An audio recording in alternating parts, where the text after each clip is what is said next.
Bonjour à tous. Lorsque vous vous êtes levé ce matin, vous avez remercié Dieu qui vous a rendu votre âme, puis après vous êtes lavé les mains avec un kéli de préférence à côté du lit, puis se nettoyer le visage, et après, comme beaucoup de gens le font, se regarder devant le miroir pour regarder si on est beau, bien, présentable. Mais qu'est-ce qui se passe avec l'intérieur de nous-mêmes? Le miroir ne peut pas toujours nous dire ce qui se passe à l'intérieur. Aujourd'hui, voyons cela avec la fête de Lag Baomer. Entre Pessah, la sortie d'Égypte, et Shavuot, le don de la Torah, il y a 49 jours, qui sont appelés aussi les 49 jours du Homer. Le 33e jour du Homer s'appelle en hébreu Lag Baomer. Dans toutes les communautés, on se réjouit, on chante, et on danse, on fait des défilés d'enfants, etc. Pourquoi? En l'honneur du grand maître Rabbi Shimon ben Yochai, connu aussi sous les initiales de Rashbi. C'était un grand maître du Talmud. Il a dévoilé la Kabbale, le Zohar qu'il a rédigé. Et il a demandé que le jour qu'il a quitté ce monde, qui était Lag Baomer, on se réjouisse et on fasse une grande fête comme lui était très joyeux ce jour-là. Il y a beaucoup de coutumes, entre autres, de tirer à l'arc. Quel rapport de tirer à l'arc avec Lag Baomer?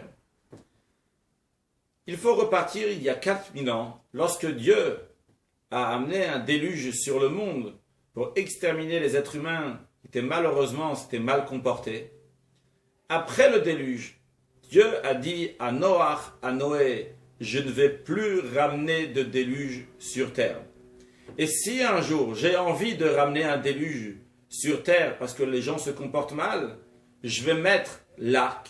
Et l'arc va me rappeler mon serment. À l'époque de Rabbi Shimon, l'arc-en-ciel n'a jamais été vu. Car il était tellement méritant qu'il protégeait toute la génération et Dieu ne s'est jamais mis en colère sur la génération.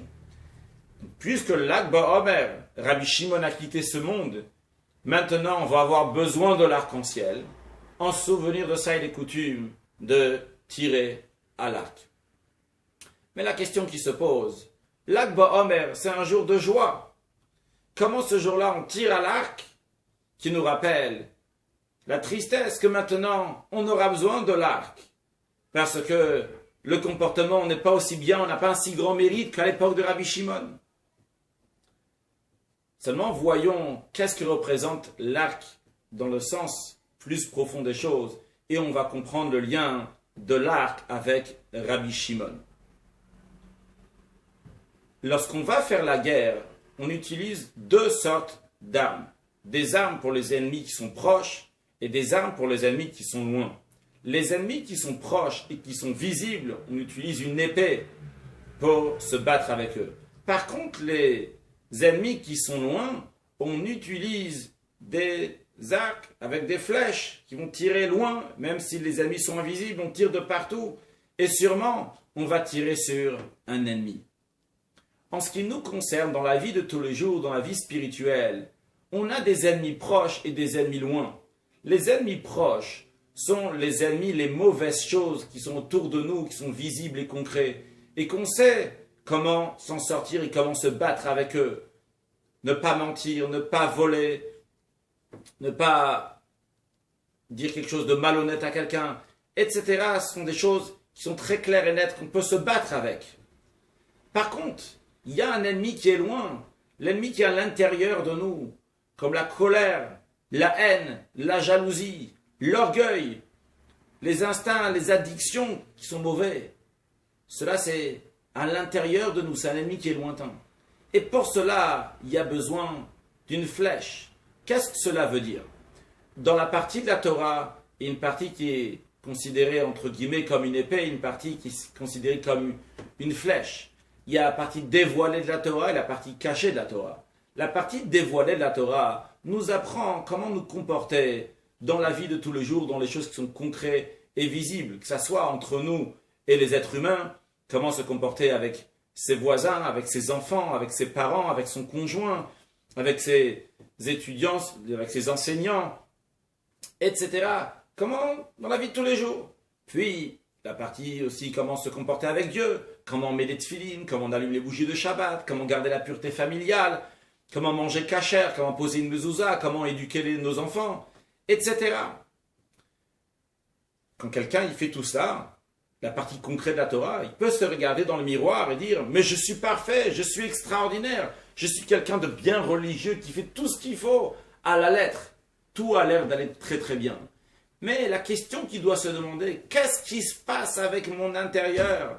Est-ce que mon intérieur est enlevé de grossièreté? Est-ce que les addictions sont parties? Est-ce que j'ai plus d'orgueil qui amène à toutes sortes de mauvais comportements comme la colère, la haine, la jalousie, etc.